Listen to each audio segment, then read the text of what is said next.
I'm Jo, and welcome to Writers and Conversation, presented to you by Brighton Hove Libraries and New Brighton South.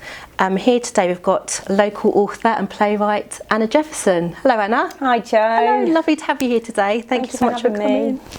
And it's brilliant. So today we're filming in Jubilee Library, which is very exciting because the last two Writers and Conversation we had to do virtually. So now we're coming out of lockdown, we can meet face to face from a distance, which is amazing. So thank you so much. How are you today? I'm absolutely thrilled to be back in the library, to be honest. It's just, for one thing, it's really nice to see people face to face and also be back here, which, the library's somewhere that's really special to me. So it's brilliant to be here. Thank you for asking me. Oh, it's brilliant to have you here. So we've got your two books in front of us, Winging It and Nailing It.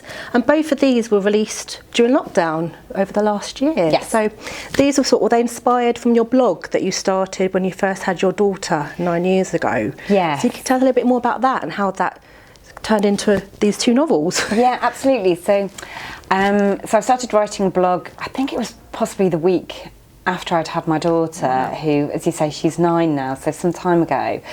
And the blog, in the first instance, was something to gather my thoughts, to be able to kind of create an account of what was going on, but a kind of a no-holds-barred account of it. So, the highs and the lows and the bits where you're struggling and so on. So I'd started writing this blog and people started reading it, and to start with it was just family and friends, and then it started to gain a bit of momentum, and it just became this incredible way of being able to connect in with women who were experiencing similar challenges as well. So the blog started, and then at the same time I had thought, because I've always mainly written for stage, but I had thought I'd quite like to make it into a novel. I had approached some agents at the time because one of the plays that I had co-written was doing a national tour. I'd also kind of mentioned that I had this blog that I wanted to make into a book. And in terms of the theatre side, there was very little interest in that. But very kind of fortuitously, the letter landed on the desk of an agent who had just come back from maternity leave. Yeah. So she started to read the blog and could see the potential of it becoming a novel. I guess she could relate to it as well. And fantastic. Yeah, absolutely. So that was kind of how it started. But so so Winging It isn't by any means a autobiographical. Are you sure that one night out and Heron? I love that. But glimmers of it. Yes, but it's definitely it's fiction. Absolutely, because I think to write something as well about those kind of early stages of motherhood, you kind of have to connect into your own experience of it as well. But so that was the kind of like the route to it. Because I've read both books, and that's what I loved them. I laughed, I cried, I could really relate to Emily, and I mean my daughter's 9 now, but it sort of brings you back those memories. And I wish this is the kind of book that I wish I read before I had a child, because it is pure joy, it's wonderful, but also it's so hard work. It's actual, sometimes torturous, lack of sleep, and just not knowing things like mastitis and the impact on your relationship and how important friendship is for you. It was just such a refreshing, wonderful read. So thank you, I loved it. And how has the reaction been generally? Because that's my reaction. I just want to sort of share it. Has other people reacted to you like that with the book? It's been lovely. It's been it's just been a really kind of fantastic experience to be able to, in the same way I guess that the blog first started, that the book has been received so well.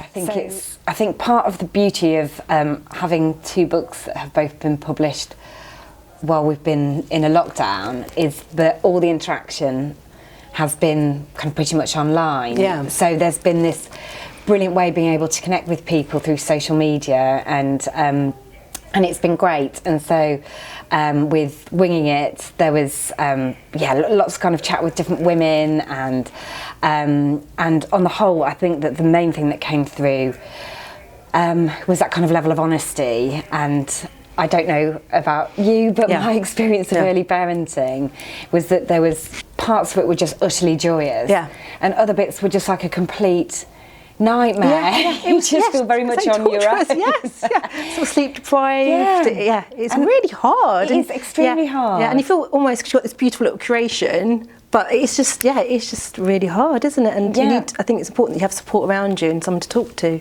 Yeah, and I feel like, you know, on one hand, you should be grateful every single second, and then on the other hand, you just kind of feel like, God, what, you know, you've lost connection with yourself pre-children. And so this is part of the reason why Winging It was birthed, as it were. Is that you know, I wanted to be able to show that kind of like that line that you walk between kind of joy and terror, really, and that it's okay to have bad days, and that actually some of those kind of bad days are very funny as well. And I think that's something that I've tried to convey with both books, even that some of the kind of like harder themes or subjects are you can kind of explore them much more deeply through humour. Definitely, because similar to parenting, I think that there's points where, you know, you're kind of like walking that line between feeling like you want to laugh and cry at the same time. Yeah, definitely. Someone do both at the same time. Yeah. And Emily, the main character, I mean, she's really relatable, she's funny, and also she's quite flawed as well. She makes mistakes. What was the inspiration for Emily? Just quite her. I think for me it was really important to have a character that had flaws as well, as we are, you know, we all are, and that there are times where we get it right, times where it goes kind of desperately wrong. So through Winging It, this was, it was almost felt like a kind of a second coming of age of the juxtaposition between the storyline of when she was growing up as a teenager against then this kind of second coming of age when you become a parent and you're trying to discover who you are again, and all the kind of like messy, kind of confusing things that can throw up. So Nailing It came out the 1st of April, so not long ago, and it's also set in Brighton, also a follow-up to Winging It. Can you tell us a little bit more about Nailing It without too many spoilers? So Nailing It follows the story of Emily, who is the protagonist in Winging It, and her two friends, Tanya and Helen. And unlike Winging It, Nailing It kind of has equal weight on their 3 stories, so they're all in the spotlight, as it were. And that felt quite important as well, as their characters have developed, that we find out more about their friendships, about their challenges that they have 5 years on when they have 5-year-old children. It felt quite important to find out more about them and what they were doing now, and also the challenges that you might have with early parenting. Obviously they move on, but the other things that kind of throw up when your children are a little bit older, and how we kind of cope with those, and also the importance of how we as women kind of support each other with those things. So Nailing It looks at things like ageing parents, and you know, how you cope with that when almost like the roles are reversed, and you know, the child becomes the carer, and around single parenting and co-parenting, and you know, and how you kind of navigate those waters, and with that as well, things like around internet dating and how you meet people now, and especially if you'd met your partner pre-internet dating, you know, this is a whole brave new world. And there was some really interesting research that I did with groups of women around that on the lead up to building it, and lead up to writing the book, and how kind of honest and hilarious their stories were. But yeah, so it felt like it was a really kind of lovely moment to check back in with the characters that we've met in Winging It, and I don't think I was rooting for all of them as well. I've kind of I care about the characters in equal measure, but also, just as life can be quite messy and complicated, not everything kind of works out how you want it to, and I wanted that to be conveyed within the book as well, that it's one of kind of joy and friendship, but yes, we don't always kind of get the endings that we want, and that's fine as well. Exactly. Yeah, fantastic. And friendship's a really important theme throughout the books. What made you want to explore this topic further? I think the women that hold you up and support you are just instrumental to parenting, to life, to your successes, to helping you when things aren't going your way. For me, friendship is hugely important. I think that those friendships that were formed in the early days of parenting, whether it was people that you've known for a long time, or kind of women who kind of come like kind of guardian angels to help you when you need it, or have stayed with me throughout. I think friendship is a really important, plays a very important part in my life, and I wanted that really to come through in both of the books. In fact, the second book's dedicated to friendship, and that felt very fitting and true as well. Yes, especially in the first one, even if you haven't spoken to a friend for years, you still got that connection. It's like, like you've never sort of, been apart really, or not spoken. So that's, and sort of both books, sort of the characters, they're not all from Brighton, are they? They sort of, some of them came to university here, and that's quite, a lot of people from Brighton probably can relate to that, can't they? Yeah. They sort of came here from university. Did you intentionally do that? Did you yourself? Did you? Yeah, I did. Oh, okay. Yes, and I think that was, for me as well. I think one of the many reasons that female friendship is and that network of friends is so important is that I think for kind of a lot of people my age, we moved away from our hometowns to go to university or for work, and then kind of remained there. So although we might have a really strong bond with our family, they live many miles away, and so there isn't that immediate support of having kind of a family member who just lives around the corner. So with that, you end up kind of creating your own family, kind of network of how you're able to support and look after each other in those times as well. So yes, that for me felt like a very kind of a true account of what happened in my life, and my family are extremely important. The relationship with my mum,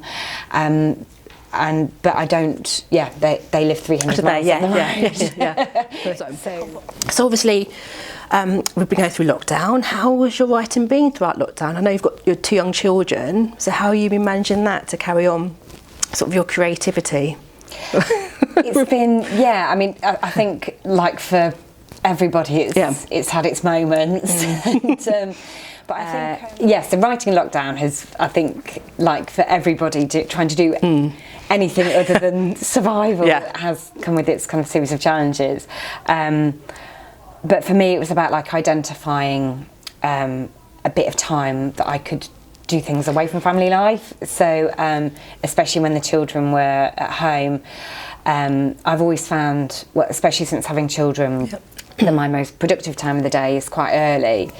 So I think before children I used to be a right into the night kind of person, and now it's getting up early, fingers crossed before anybody else in the house has got up, and before the day starts to kind of get into your brain. So often I'd just make a cup of tea and sit down in front of the computer and just write in my pyjamas. Oh, I love a quiet house. Yes. All you can hear is the birds, and that's it. Oh, brilliant. And so that kind of period of time could sometimes be, I might have the luxury of like an hour and a half, or sometimes it'd be 20 minutes before you start hearing like people snoring. Go back to bed. So it's been quite different. But before we were in a lockdown, one of my favourite places to write was here in this library. I know, so we're filming in Jubilee Library today, and that brings me on to the next question. What do libraries mean to you about your life? Libraries have played a massive part in my life since I was little. So as a child, we used to go to a library on Saturday morning to in Caister in Lincolnshire, where I grew up. Fantastic. And so they had a really lovely kind of kids part of the library, and so yeah, we spend the morning there choosing the books for the week, and so I kind of grew up round and with libraries. Brilliant. But this library is extremely special to me for like many reasons. That I'd bring my children here when they were little, to come to Baby Boogie. And yeah, many a kind of wet afternoon was spent in the children's part of the library with them. So there's a real strong connection to the children's part of the library, but also both books have been predominantly written here as well. So when with Winging It, I spent a lot of time upstairs writing. Really? Yeah.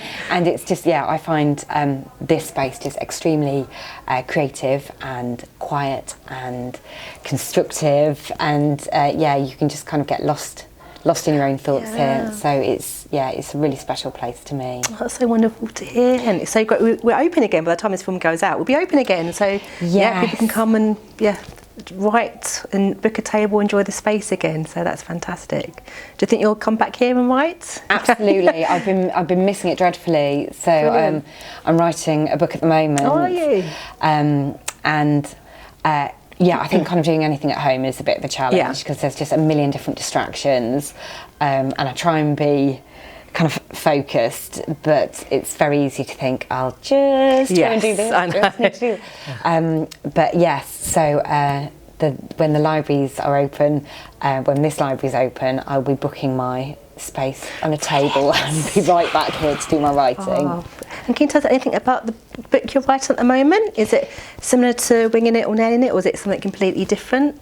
I'm writing something quite different at the moment, and that's partly because I think I'm going to come back to these characters again, and I just wanted to leave them for a while to kind of grow and mature and see what might happen when I come back to them.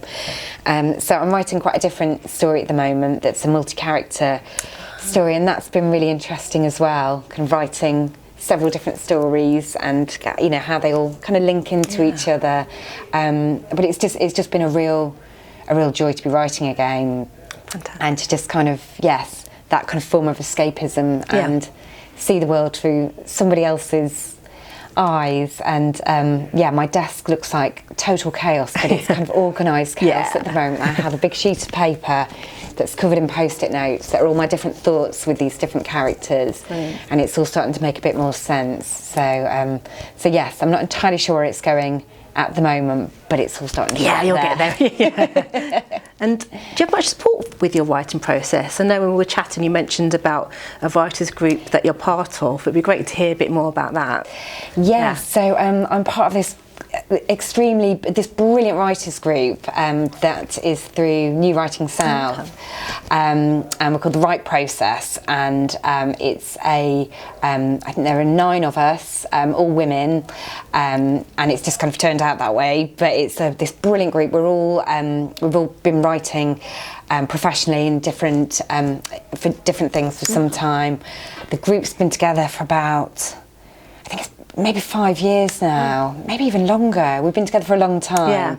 And we meet once a month, and obviously recently it has been meeting online once a month, and we share the work of 2 writers each month, and we kind of discuss the work that they're doing. But this it's incredible, really. It's a brilliant bunch of women.